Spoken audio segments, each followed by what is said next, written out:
So basically, long story short, what happened in the Silicon Valley Bank? Basically, what they do is they're a private equity bank that venture capitalists use with tech startups.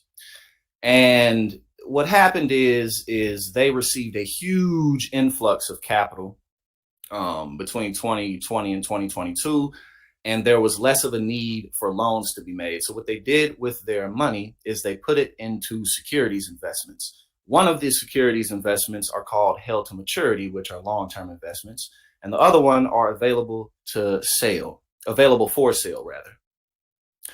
And those are more short-term volatile assets that you can like sell instantly to get cash and stuff like that. So basically what happened is the Silicon Valley Bank put too much money into held to maturity assets. And the problem with that is you're not supposed to, sell off those assets until a specific date far into the future. But when everybody wants their money and all their money is in long-term assets, you can't really give it to them because the value of those assets had plummeted. So if you take the money out, you don't really have it. So basically that's what happened. They put too much money into long-term securities during a time where people really didn't need loans in the Silicon Valley tech startup scene. That's essentially what went down. But there's just so much money in these banks and so much investment that obviously it is interconnected to the financial system at large. So let's read through this a little bit and we'll go over more of it, my takes on it. Again, I mean, this really isn't that surprising and it really isn't complicated either, like what happened. So my take on it really isn't that different than, you know what I'm saying? What is something wrong with the feed? Is something wrong with the feed, Jazzy? I don't know. But yeah, so here we go. The California bank was closed by regulators on Friday and put under the control of the Federal Deposit Insurance Corporation, which basically is the entity that insures people's money in banks up to $250,000. That's what that organization is.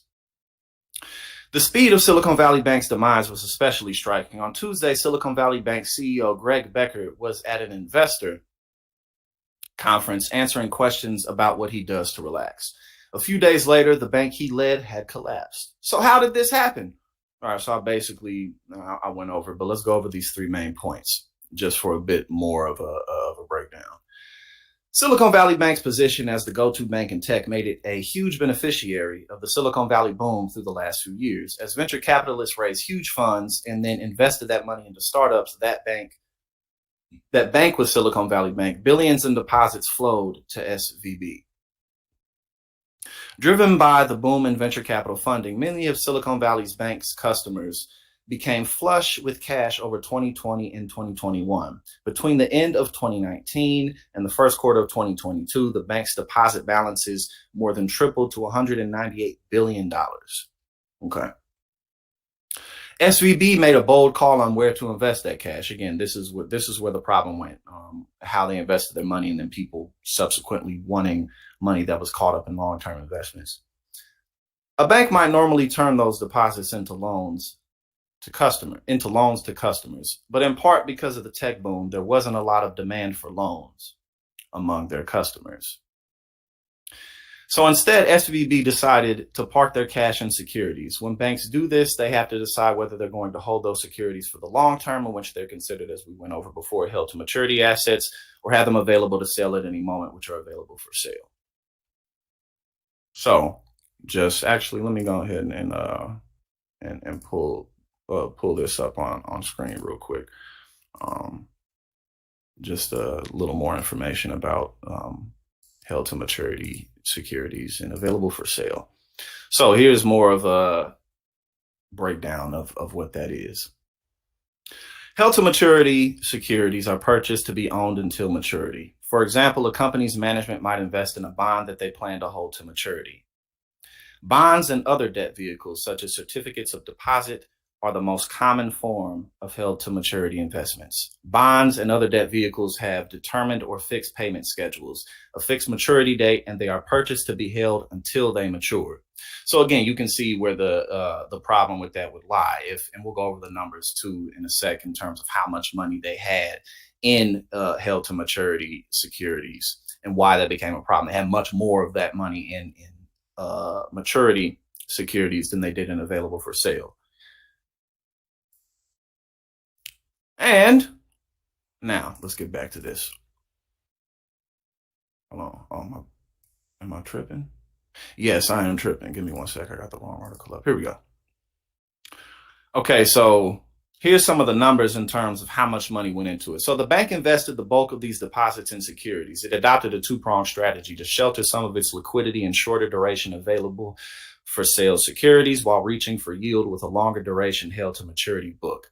On a cost basis, the shorter duration AFS book grew from $13.9 billion at the end of 2019 to $27.3 billion at its peak in the first quarter of 2022. And here's the bigger disparity. The longer duration HTM book grew by much more, from $13.8 billion to $98.7 billion.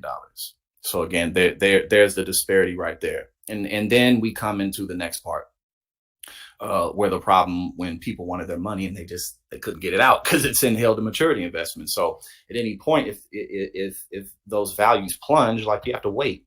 It's not like something that you can just sell off real quick like you do with stocks or whatever else it is. And again, this is typically what happens with these banks. Either they're scamming motherfuckers at a huge rate like they did in 2008, or they just make bad investments. And this is why monitoring them is very important, because this shit happens. And then they get bailed out over the middle class. The bulk of these HTM assets were in things like treasuries and mortgage bonds. As rates went up, the value of these assets plunged. But as long as the assets were held to maturity, the paper losses didn't register on Silicon Valley Bank's balance sheet. And over time, they would indeed mature, rolling off the balance sheet altogether. So again, now you see where the problem was, the disparity of how much more money was put into held to maturity assets than the available for sale. And the reason that this happened again was because during the last several years, there hasn't been that much of a need for loans within this industry because they had so much of an influx of capital. And now here we go. Here's where it all went awry. Then depositors started to ask for their money back. Here we go. The tech boom faded, and Silicon Valley Bank startup customers started to ask for some of their deposits back. The problem with Silicon Valley Bank is compounded by its relatively concentrated customer base. In its niche, its customers all know each other, and Silicon Valley Bank doesn't have that many of them. As at the end of 2022, it had 37,466 deposit customers, each holding in excess of $250,000 per account. Great for referrals when business is booming. Such concentration can magnify a feedback loop when conditions reverse. Eventually, Silicon Valley Bank reached a point where it had to sell some of the securities it had invested in to have enough cash to return that money to depositors. It couldn't sell the held to market assets, as the losses on those would wipe out the bank's capital entirely. So again, that pretty much sums up what happened. It's actually quite simple. It's not complicated at all. During the tech boom, the Silicon Valley Bank received, and not just the Silicon Valley Bank, but startup companies and tech companies in general were flooded with cash. And they didn't really need loans as much. So the bank had to do something with customers' money, and they invested it into securities. They put too much of it into held to maturity securities. They couldn't cash those out when people wanted them, because if they did, it would wipe out their balance from the bank sheets. And kaboom! That's what happened. You feel me? That's what happened. I ain't never said kaboom in my life. I don't know why the fuck I just said it then. I said that shit like I'm reading a comic book. Okay. Instead, it sold $21 billion in bonds from its available for sale portfolio last week, taking a $1.8 billion loss and seeking to raise money from investors to offset that loss. And that's why they failed. There we go. Boom. You know. So, again, this type of stuff really it's not like some type of new scheme or new scandal or something unprecedented or unfound. It's just a mismanagement of money by people who are supposed to know what to do with all the money. You know what I'm saying? He's supposed to be the people who got all the answers, but apparently they don't. Okay, and so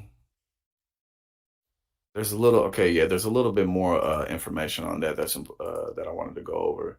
But basically that's the rundown of what happened. So,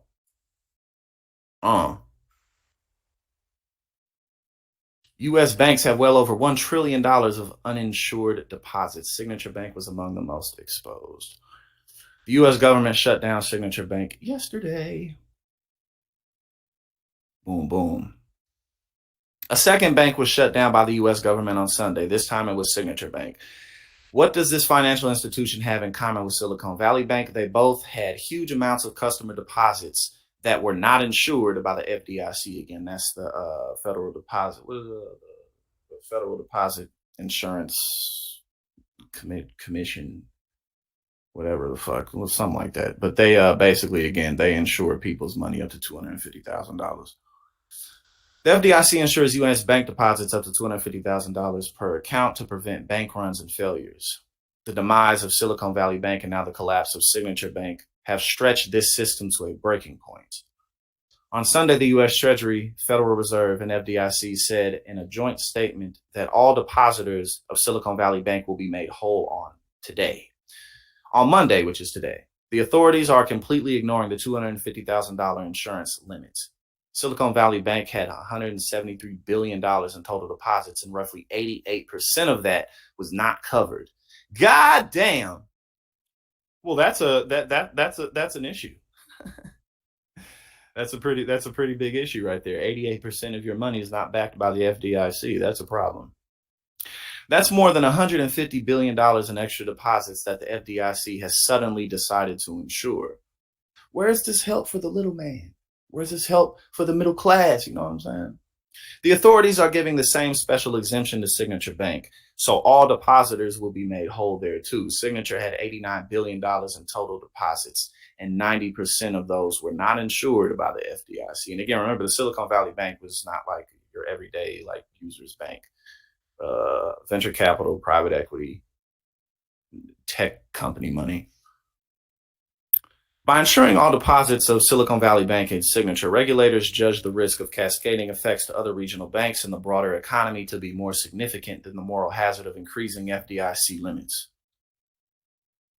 All right, so there you have it in terms of what's being done with the FDIC and them backing it up. There's I think on this, there's this is the chart that I wanted to go over right here.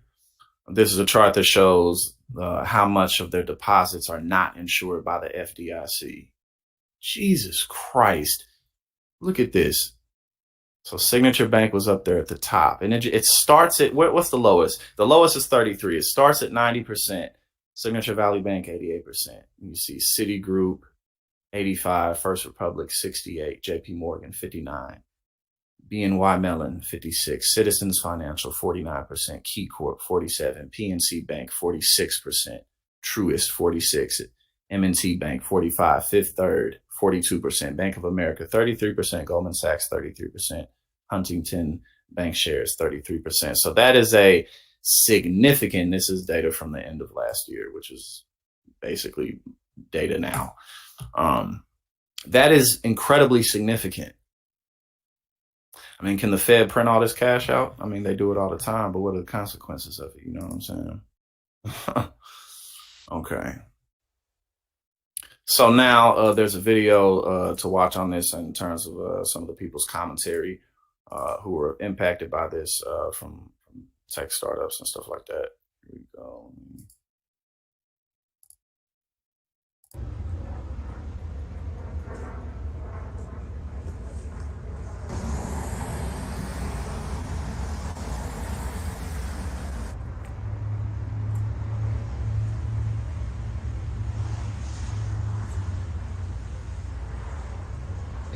We wired out the money yesterday, but Silicon Valley Bank did not honor our wire, so we were not able to move any of our cash out of our bank account. We will get access to the $250,000 on Monday, but after that, trying to get access to the remaining capital is going to take months. So the reality is we can't operate our business without accessing some capital. A lot of us are going to be in a very painful situation very quickly. You got to keep in mind too, this impacts people's, just regular people's jobs who are at these companies as well. And so the big ask is for the federal government to come in and step in. We can't pay our vendors today. What happens when tens of thousands of companies can't pay their vendors anymore because they don't have cash in the bank? We're facing something much more than just my company potentially collapsing. but something economically very dramatic. And again, it's always so tragic because like just general mismanagement of money leads to the suffering of so many people who have nothing to do with those decisions.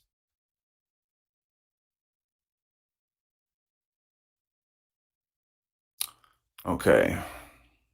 I don't think this has any new information that we didn't go over in the last couple of slides where we broke down what happened and what's been done about it, what the FDIC is going to do.